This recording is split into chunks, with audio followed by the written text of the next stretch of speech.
All right, everyone, I think we're going to get started here. Can you hear me okay? Good? Perfect.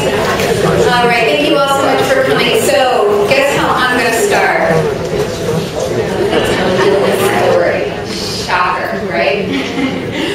So, the story that I want to tell you is from a research interview that I did a few years ago. And the research study was on people who use this device right here. This is a medical device. It is an auto-injector pen. And for anybody that's not aware of what an auto-injector pen is, simply it is a spring-loaded syringe that is preloaded with medicine. And the people in our study that we were talking to were sufferers from rheumatoid arthritis as well as multiple sclerosis. And the makers of this pen were really interested in learning more about not only the usability problems, they wanted to know how people used it, but they also wanted to know about the context of use. They wanted to know about the environment in which it was being used. Where are they actually injecting themselves in their home? And what does that look like, right? They also wanted to know things like, are they following protocol? Are they getting rid of the needles in the right way? Are they being clean? That type of thing. So more than anything, that's what we were looking at. So another researcher and I, a colleague, we went on a little road trip around New England. And it wasn't actually little at all. It was a very long road trip. And we went to people's homes and we talked to them about how they use this device. And we asked them if we could see where in their homes they're using this device. So there was one participant in this study that really stood out to me. And it was a really amazing interview. And when we got to the point of the interview where we asked her, where do you give yourself your injections, she told us that she likes to do it in her bedroom. And we asked her, can we go see your bedroom? And I noticed immediately, like within an instant, there was a little bit of hesitation there. There was a little bit of, uncomfort. But she said, okay. And she led us into her bedroom. And as soon as we entered, I could definitely understand where her hesitation came from. It was a little messy, to be kind. It looked a little something like this. And of course I can't share the actual photos, but you can get the idea here. And of course, being good researchers, we did not show any kind of judgment or any kind of shock or anything like that. She invited us to take a seat, and I nonchalantly, elbowed aside some dirty socks and took a seat. And as I began to look around, what I noticed was the piles of books by the bed. The magazines strewn all over the place, the empty food containers, the empty, the dirty dishes everywhere. And I realized this woman spends an awful lot of time in this room. And it's very obvious she doesn't get any visitors to this room. But she told us something. She said, this is not my bedroom. She called it her nest. She said that this is my sanctuary. And she explained that this is where she felt the most safe in the world. This is where she went to get away from everything. And most importantly, to get away from people. And there we were in her nest. And I thought to myself, oh my God, we are in her nest. How amazing is that? How amazing is it that we get to be in these situations and invited sometimes into some very private areas? It's an awesome thing, and it's an awesome responsibility. And we left there, we had a great conversation. We obviously talked about her illness, how she manages it, some issues she has with the device, and we had a very intimate conversation. And we left there with a feeling of just, wow, how are we going to relay what we just felt, what we just went through, this person's story, this person's world? How are we going to share those findings? And how are we going to make sure the right changes are made to this device to improve her life? And as UX researchers, that's what we do. We are storytellers. We do not just simply observe.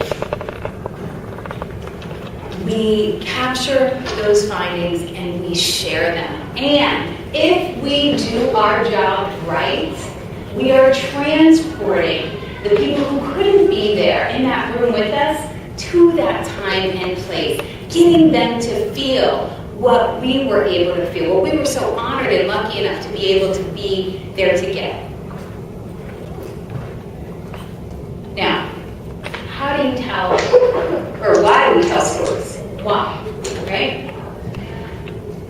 Data alone does not give us any kind of empathy. I can tell you 5 out of 7 people couldn't give themselves the proper injection. It's like, oh man, that sucks. You don't feel their pain. You don't understand the context of use unless I give you more information. We humanize the data when we tell stories. A research finding is only actionable if it is told in a meaningful way, in a way that grabs their attention. Stories do that. They grab our attention. They get us to feel. They have an emotional impact. Sometimes we can relate to them.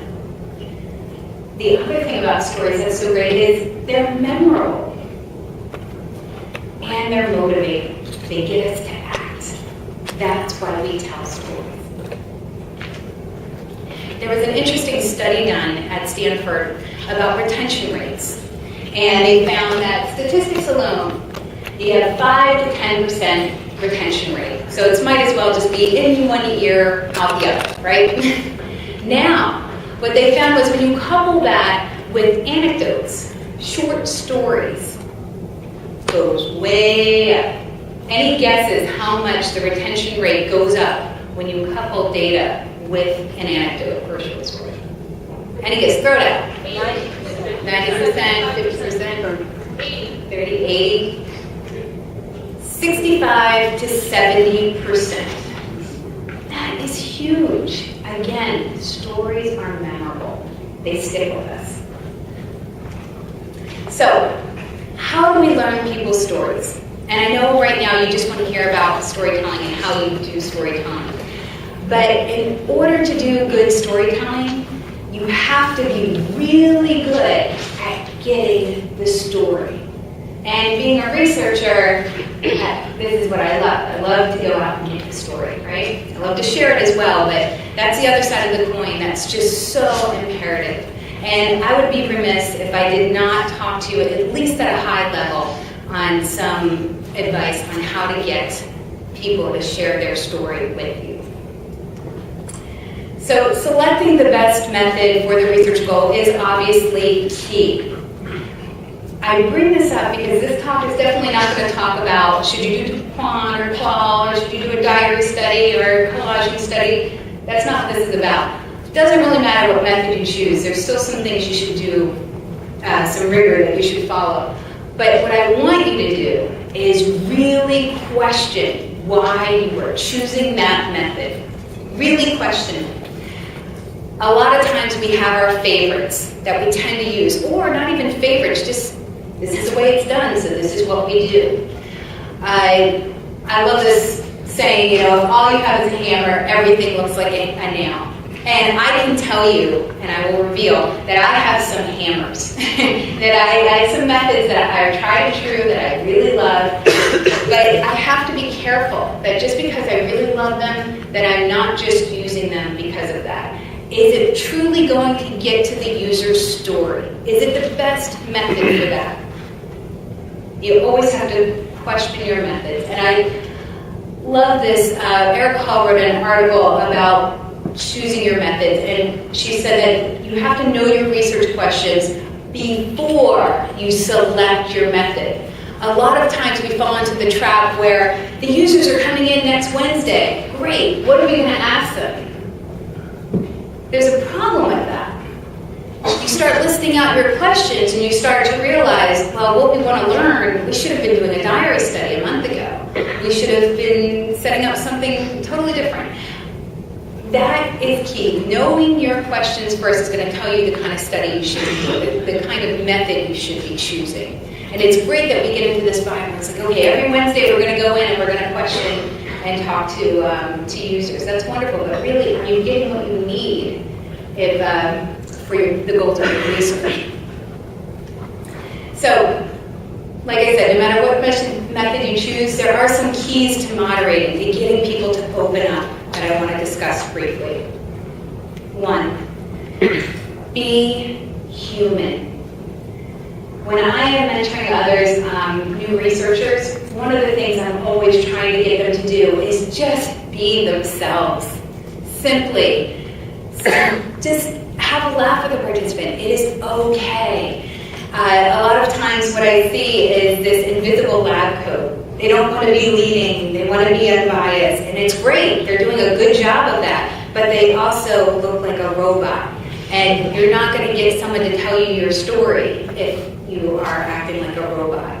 You want to be human, you want to connect. It's so key. And one of the easiest things to do in order to do that is to just smile. It's okay just to show a little bit of warmth. It's one of the small things you can do when you're moderating, just to get people to open up to you and relax them a little bit, especially if you're in a lab setting, right? I mean, what could be more high pressure than that? Here's this awkward room with people watching me. Just remember that you're human and that they're human too, and just smile. Something else, eye contact. When you make eye contact with someone, you are saying, I want to connect with you. Now, obviously, the opposite is true. If I am glued to my script, looking down, and I'm too afraid to look you in the eye, I am giving you that message that I do not want to connect with you. And that is not going to get you the data, the rich data that we're looking for, the story. Now, if you notice, there's a little bit of a theme here, right? So we've got be human, smile, make eye contact. These are also really great skills for presenting, sharing those research findings. If you're good at one, I promise you will be good at the other. It just takes practice. Something else to keep in mind.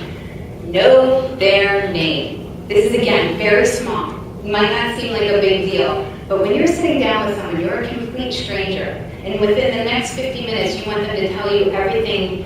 Who knows? It could be about their menstrual cycle. Who knows what you're researching? You really want to keep asking the same question and getting their name wrong. It really shuts them down. And I honestly go to howtopronouncenames.com. I spend a lot of time on that. It takes 30 seconds before an interview just to do that, just to look it up. And it has a big impact. And if you don't know, it's okay to ask. How do I pronounce your name? When you ask, it shows you care. And when you don't, it doesn't. So keep in mind now, we may be storytellers, we are not fortune tellers. As much as a lot of people, especially marketers, would like us to be. We cannot predict somebody's behavior with a device. We can't. We can only report on the behavior that we observed. How many times do you find yourself in this situation? If there was a chat feature, would you use it? I guess so. What do you do with that data? What can you possibly do with that data?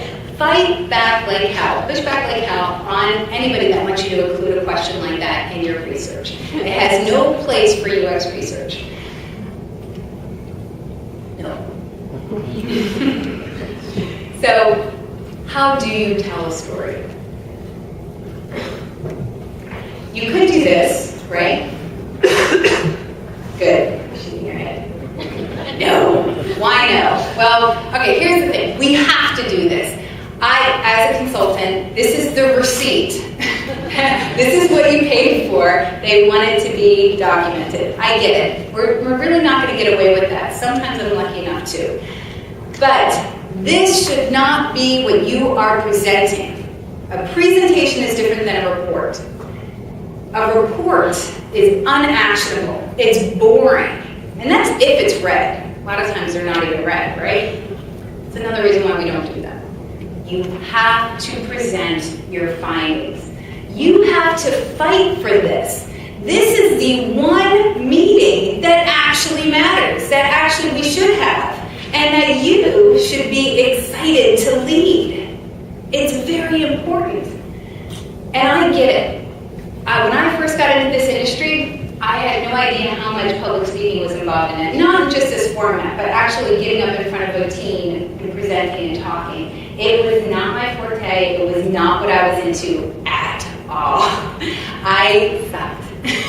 When I was first getting into this, I had to do public speaking. My ears would turn bright red, shaky, quivery voice, shaky hands, and I would rather die than volunteer and get up in front of people and talk. And now, I not only do it, but I teach public speaking. I promise you, if you're feeling like that, I'm proof that you can get good at this and you can actually enjoy it. It is a little bit of a painful process. It does require practice, but with it, you get better. And there's a reason why. Why we get in front of people and present. Why we get in front of people and perform. We're trying to get them to do something. We want them to move and make action and take decision on something. They're not going to do that when they just sit back and read a report. I love this quote from Malcolm Gladwell, author of Blink and the other books. I like the challenge of standing in front of a group of people and being required to reach them. Yes. Yes. We should be getting off on this. This is what our goal is. Okay, let's talk about setting the theme, okay? When we present, we really need to think about the environment, okay? You spent weeks, maybe months, out in the field doing research. This is your big moment to share the findings. Where's the best place to do that? Think about that, because it matters. You know, when we think about storytelling, we think of images like this, sceneries like this. We're gathered around the fire, possibly a campfire, we're telling stories. And there's a reason why we conjure up this image when we think of storytelling. It's a safe place, number one. You're with people that you like and that you trust. And nobody's distracted by other things. They're all staring at the fire and just opening up to one another. They're not hopefully looking at their device.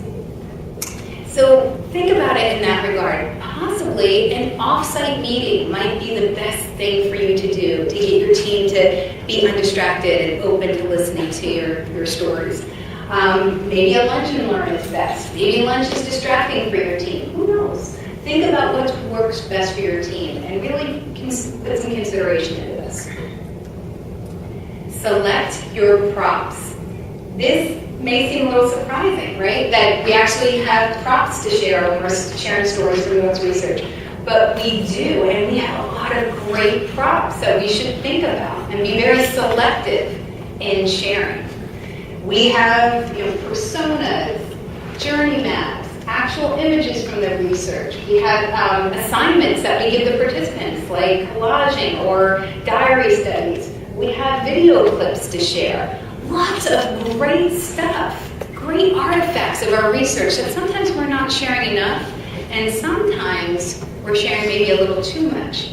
And what I mean by that is when you think about it, if everything is a soundbite, then nothing is a soundbite. If everything's a quote, it gets really boring to read quote after quote after quote. You have to be really selective about what you're sharing. And that's going to make it a really nice presentation, a really nice story that you're telling. And I want to share an example of sharing a good audio clip. I did a study a very, very long time ago. And the participant that I was talking to was using MS Word, Microsoft Word. And this was a lawyer. And what we learned about lawyers is that they are ruled by deadlines. Their world surrounds around deadlines. And nothing is worse than when you have a deadline, you've got to get a contract rewritten, and Word decides to throw up all over your document and change the formatting. It's super, super frustrating. And he shared that with us and his experience. I'm going to try and play it for you now. Let's see how this works because we've had some audio issues. Hold the mic up here. See what happens. I want to know that I've been here and I could have been paid. I'm going to have exactly the same thing.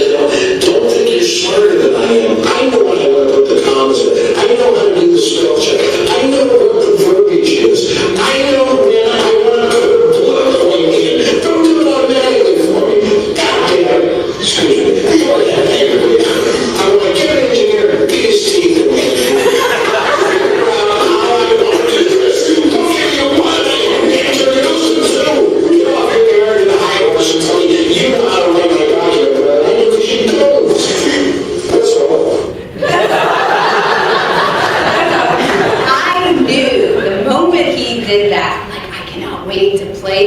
For a group of engineers. It was gold, and I knew it was gold, and I wasn't going to clutter it with a bunch of other irrelevant clips, even though some of them were really good. So really think about the ones that are really good and that are worth sharing. Now, could I have just said to the bunch of engineers, like, oh man, we talked to this guy, you should have heard him, he went off the rails talking about his hate for MS Word. I could have done that.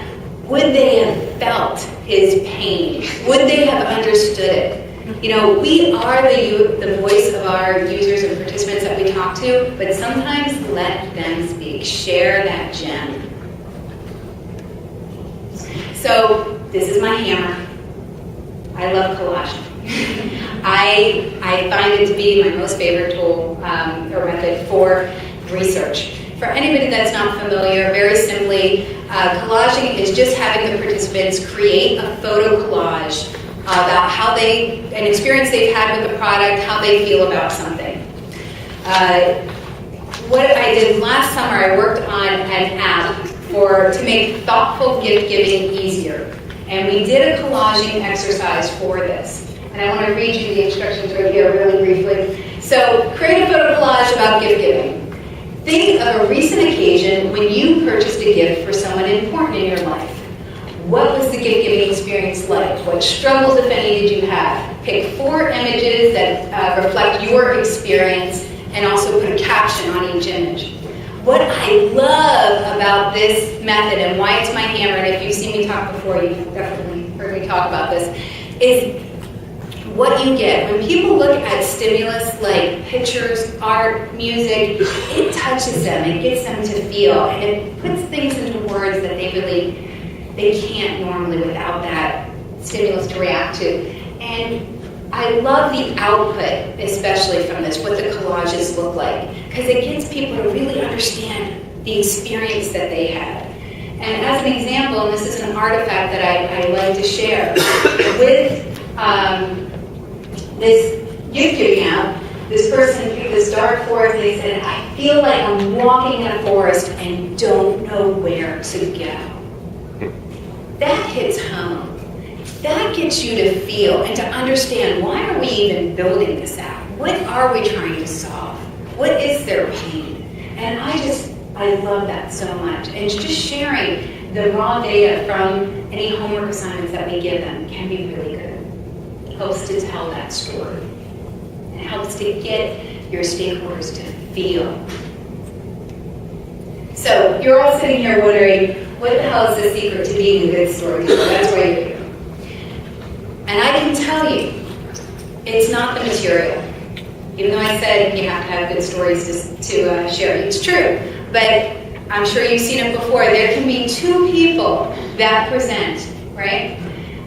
The same material, and one's getting through and the other's not. One's putting them to sleep, the other one really has them captivated. There's something with the storyteller that is so very important. It is the key to telling a good story. It's emotion. Think of every amazing speaker, storyteller, presenter that you have ever seen. They have one thing in common: emotion. They're able to get you to feel. They're passionate. They care. And they get you to care too. It is so important not to be wooden, but to express that emotion. Now, I do not want you to overdo it. I'm not talking about Tom Foley here. You don't have to do cartwheels, okay? But I want you to stay genuine and be yourself. You don't have to do cartwheels, but you don't want to put them to sleep either, okay? So you're trying to strike that balance. So show enthusiasm about what you're presenting. And it is exciting. telling? How long did you spend collecting this data? This is your opportunity to share it. Don't be afraid to share that excitement. So storytelling in its essence is very simple. There's a beginning, a middle, and an end. You're trying to explain it in a logical sequence. And as a storyteller, you're always trying to propel that story forward, okay? You can tell a joke, you can tell a sidebar, but the purpose of that joke and sidebar should always be to propel it forward. It's very easy to get lost in the weeds and to just never get to the point. And that is the worst. Nothing's worse than listening to a storyteller that just can't get to the point of the story. You don't want to lose them. That's when people start going like this and staring at their phones. And that's what you don't want. Keep it short and impactful. Keep it moving forward. So there is one question that matters most when you're telling a story. One question that is key that you have to answer. Can anyone think of what that one question is that you have to answer when you tell a story, share research findings, whatever it may be? Yeah? Why does this matter to me? Oh my gosh, you're crazy. Why should I care? If you're not answering that question, you've lost them. 100%. You have to speak on their level. And you better know everybody at that table and what they care about so you can relate it to that. Erica Hall calls this, she says, if you don't understand how people make decisions in your organization, you will never be able to influence them. I 100% agree with that. Who are the product decision makers in your organization? What motivates them? What do they care about? What sources of information do they trust? You need to know that in order to present well to them and to get through to them. Now, Jared Spool wrote an amazing Medium article, I think it was last week, right? Last week, about speaking the language of... Yeah, that was last. Yeah, and it's all about money and profit. Look at that, that was really good. Speak their language. So presenting data, what does this look like, okay? What does it look like when we actually present our research findings? I can tell you that I don't like what it looks like now, because we see a lot of this. Coverage advice themes. Here's some themes, right? Here's some bullet points. Here's a quote that supports those bullet points. This needs to die. This is the slide unit, right? It's the document and a slide. And we all do this. I'm guilty of it too. There's a lot of reasons why sometimes we can't get away with this. But if I put this in front of you, I'm going to read it, right? And that just makes for a horrible presentation. It just puts you out of sleep. Now, when we are presenting, we are not just simply reading a report to them. Here's a report you wouldn't read. I'm going to read it to you. That just doesn't work. Now, this example was taken from an insurance company that I did some research for, and I don't know why, but I do a lot of research for insurance companies, whether it's auto or home or professional liability. And I got to tell you, insurance is one of the most, the unsexiest industry in the world. It's hard to make it exciting. But this example here, we wanted to know what coverage adequacy meant to the consumer. What does that mean to you? And these bullet points are supposed to explain what we learned. In essence, really, all this is saying is that what coverage adequacy means to them is peace of mind. It gives me peace of mind. Wouldn't it have been better if I were to have stood in front of the designers, the developers, the stakeholders and said, we went out, we talked to 20 people. When we asked them what coverage adequacy means to them, we heard a theme. They all said, peace of mind. This visual changes everything. It changes how I tell the story. Versus, I'm just going to read this because it's text on a slide and it's going to make me read it to you.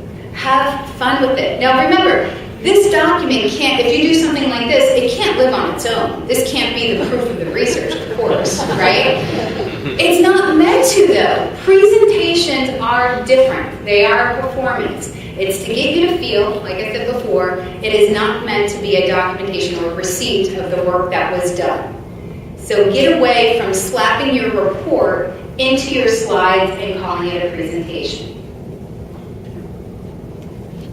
If you have numbers, quantitative data, shine a light on it. A lot of times we're hiding a lot of good facts and figures, and they're in these bullet points.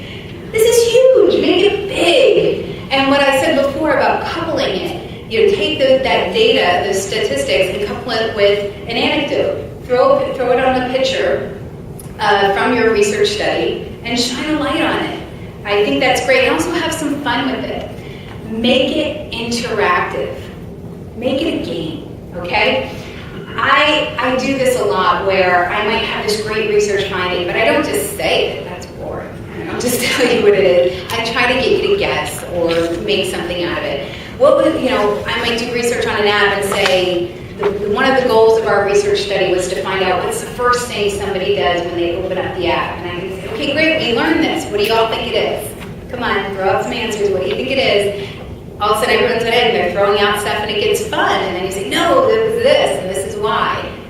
They're engaged. They're on the ride with you. They're part of it. As you can see, I was doing that a little earlier too.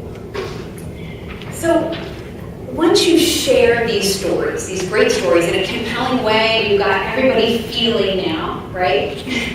What do you do with that? What do you possibly do with that data? Hopefully, you're not just presenting it and just walking away for a week, 2 weeks, and revisiting it and doing something with that data a month from now or something like that.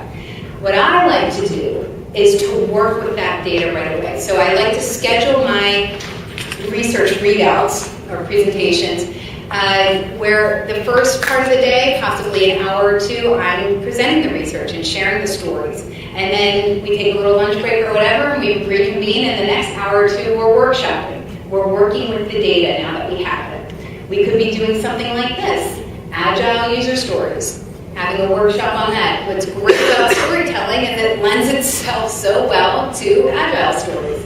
If you are taking that example from the gift giving, as someone who hates giving gifts, I want to have a tool to make it easier to filter by age and the stuff so I can find a gift easier. Just play with that data. Take what you've learned and start to use it right away. Persona workshops. Maybe you have them. Maybe after presenting this information, it's great to pull them out and revisit them, right? Something we probably don't do often enough.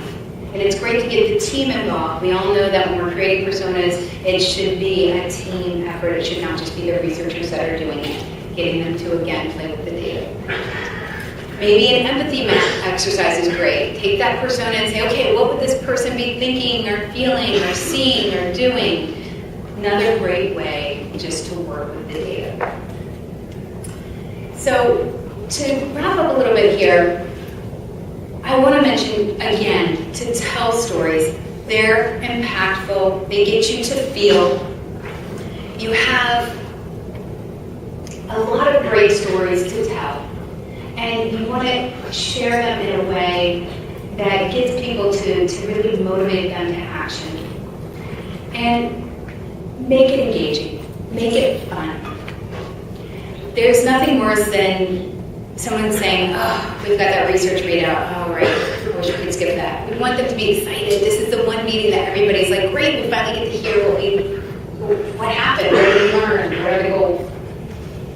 And again, always answer that question, why should I care? Know what matters most to everybody around that table. So if you want to learn more about storytelling, I highly suggest that you listen to some podcasts. There's some great ones on storytelling. Speak Up is one of my favorites now. This is a husband and wife team named Matthew and Alicia Dix. And Matthew Dix wrote a great book on storytelling. And in this podcast, what they do is actually take stories. They're usually like a moth story. And moth, for anyone who's not aware, is a storytelling competition. So they actually dissect the story. They play the story for you, and then they talk about how they would possibly do it better. They give it a little critique. And it's really amazing, some of the tips that they provide. It's very insightful. But there's also stories from NPR, Spark, This American Life, all really amazing. And you know, there's something else. Matthew Dix was from Speak Up. He also has this this assignment that he gives people who want to tell better stories.